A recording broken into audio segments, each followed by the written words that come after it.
behind us. As most of them are in the extension, we're going to give you a little bit of a history of mushing right here on KFAR from our own Teresa Bennett back in the day.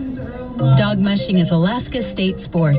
Because of the type of terrain and the lack of forage foods like grasses, oats, etc., horses have never been used at any great extent in the far north as draft animals. Dogs have always filled this niche. No one really knows how far back humans started using dogs to help with moving things from place to place. When gold was discovered in Alaska in the 1890s, natives were using dogs to help make their lives easier. People headed to the gold fields quickly adopted the use of dogs to pull sleds to haul their gear. Authors like Jack London and Robert Service helped to spread the word about dogs and dog teams.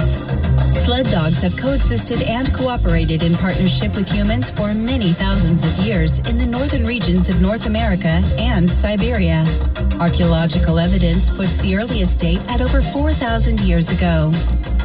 Some anthropologists suggest that human habitation and survival in the Arctic would not have been possible without sled dogs. In the southwest of what is now the United States, the first Spanish explorers encountered Indians who used dogs as draft animals pulling travois. They remarked that these dogs were an integral part of the Indians' culture. In fact, in many North American Indian cultures, the relationship with dogs was central to their style of life, and the introduction of horses occurred in parallel without replacing or diminishing the cultural importance of dogs as respected associates and partners. Sled dog activities as recreation and friendly competition may have existed for almost as long as the relationship between dogs and humans in the regions where snow was a seasonal probability. The first written account of a race was an informal challenge between travelers on the route from Winnipeg to St. Paul in the 1850s. In 1886, the first St. Paul Winter Carnival featured sled dog races and ski competitions to glorify the attractions of winter in Minnesota. Sled dog races have been part of the Winter Carnival to the present day.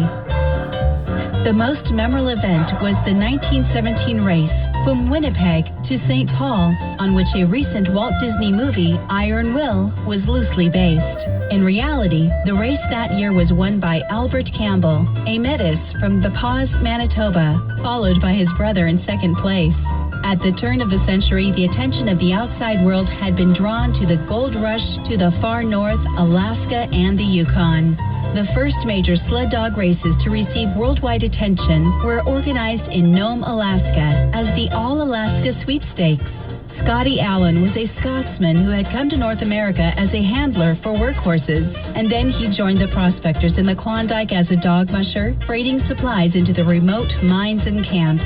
He played a major role in the organization and focus of the early races in Alaska. It was Scotty Allen's experience and understanding of working animals that helped to determine the course of the first races in Nome and of the sport these races inspired, insisting on the paramount importance of dog care. The All-Alaska Sweepstakes races and the concurrent festivities were reported to the New York Times and other major newspapers. In addition to Scotty Allen, another musher who first came to prominence in Nome, Leonard Seppala, went on to have a major influence on the development of the sport.